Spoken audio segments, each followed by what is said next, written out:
یہ ارشاد فرمائیے کہ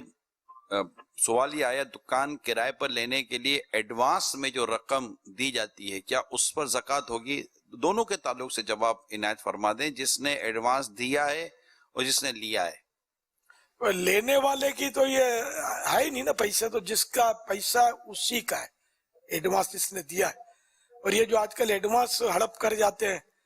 تو یہ بھی جائز نہیں ہے، دینا تو اینی ہاؤ اس کو دینا ہی پڑے گا، یہ رکھ نہیں سکتے اس کو۔ یہ جب یہ مل جائے گا تب زکوٰۃ میں تو کاؤنٹ ہوگا، یہ جب مل جائے گا تب زکوٰۃ فرض ہوگی، اور جب تک نہیں ملا تب بھی اگر وہ دینا چاہے تو دے سکتا ہے یہ اس مالک یہی ہے اس کا۔ لیکن کرائے جس نے کرائے کی جگہ دی وہ ایڈوانس میں رکھ لیتا اپنے پاس، مثال کے طور پر اس نے اگر 11 ماہانہ اس کا کرایہ ہے 1000 روپیہ اور اس نے معاہدہ کیا ہے 12 مہینے کا، تو وہ 12,000 روپے ایڈوانس میں رکھ لے گا۔ اور اس کا میں یہ ہوتا ہے کہ ہمارے جو بعض اوقات کہا جاتا ہے کہ اگر مثال کے طور پر آگے پیچھے ہو گیا تو یا اسے کرایہ نہیں دیا تو اس کے کرایہ ایڈوانس سے اس کا کرایہ کاٹ لیا جائے گا۔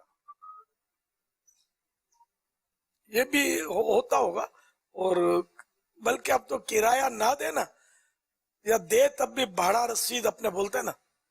شاید اس کو جی ہاں، وہ کرایہ کی رسید الگ ہوتی ہے۔ اب وہ نہیں دیتے، اور خالی کروانے کے لیے وہ اتنے عرصے سے ہم کو کرایہ نہیں دیا اس نے، بھاؤ جب کرایہ بڑھ جاتا ہے نا تو نکالنے کے لیے پرانا کرایہ دار کو، یا وہ صحیح جمتی نہیں ہے، یا خود اس کو رہنا ہے یا مکان بنانا ہے نئے سرے سے تاکہ زیادہ آمدنی ہو، تو اس طرح کی بھی ترکیبیں ہوتی ہے، کرایہ نہیں لیتے یا رسید نہیں کاٹتے، اور یہ اس طرح تنگ کرتے ہیں اور کیس بناتے ہیں، اور بہت کچھ ہوتا رہتا ہے۔ تو یہ ایڈوانس میں جو جمع کرائی اسے کرایہ کاٹ سکتا ہے کہ نہیں، یہ مفتی صاحب ارشاد فرمائیں گے۔ اصل یہ ہے کہ جب اس نے ایڈوانس جو رقم جمع کروائی ہے تو یہ قرض کی حیثیت رکھتا ہے، اور قرض یہ ہوتا ہے کہ جس کی ملک کے اندر جس کو دیا گیا ہے قرض وہ اس کی ملک کے اندر آ جاتا ہے۔ جیسا اب یہ قرض یہ جو ایڈوانس ہمارے یہاں دیا جاتا ہے تو جو مالک ہے وہ اس کو استعمال کرتا ہے، اور اس کو استعمال کرنا جائز بھی ہے، لیکن یہ کہ اس نے جب مکان خالی کرنا ہے کرایہ دار نے، یا دکان خالی کرنی ہے تو وہ اس نے واپس کرنے ہیں اس کو، یہ امانت کی طرح نہیں ہے کہ اس کو یوز نہیں کر سکتا، یہ قرض کی طرح ہے۔ تو اس میں یہ ہے کہ زکوٰۃ تو جس کی ملک ہے، جو کرایہ دار ہے جس نے یہ دیے ہیں اس کے اوپر لازم ہے دینی ہے، لیکن یہ کہ وہی جو آپ نے ارشاد فرمایا کہ جب یہ ہاتھ آئے گی تو اس وقت اس پر دینا ضروری ہو جائے گا۔ ابھی اگر 4-5 سال بعد ہاتھ آئے گی تو پھر اس کو 4-5 سال کی ایک سال زکوٰۃ نکالنا پڑے گی،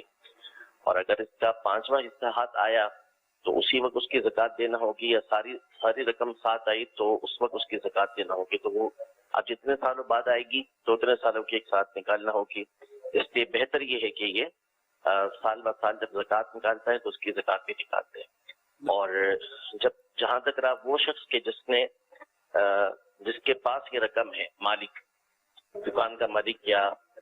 دکان کا مالک، مکان یا دکان کا مالک جو ہے، تو یہ رقم اس کی ملک تو آ چکی ہے لیکن یہ اس کے اوپر قرض کی طرح ہے۔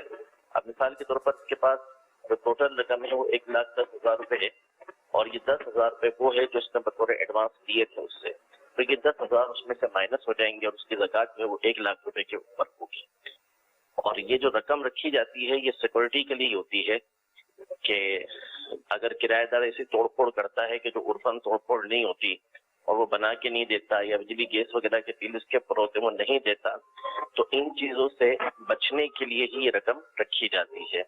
تو وہ جیسا ٹکڑا ہوگا، جیسا معاملہ ہوگا اس کے مطابق اس کا فیصلہ کیا جائے گا۔ کٹوتی کر سکتا ہے اس میں سے مالک، اونر جو ہے، کہ اگر وہ اس کا ایسا نقصان کر دیتا ہے کرایہ دار اور دیتا بھی نہیں ہے بھر کے، تو اس میں سے ہو سکتا ہے۔ کرایہ نہیں دیتا تو کرایہ بھی کاٹ سکتا ہے، ظاہر۔ صلو علی الحبیب صلی اللہ تعالی علی محمد۔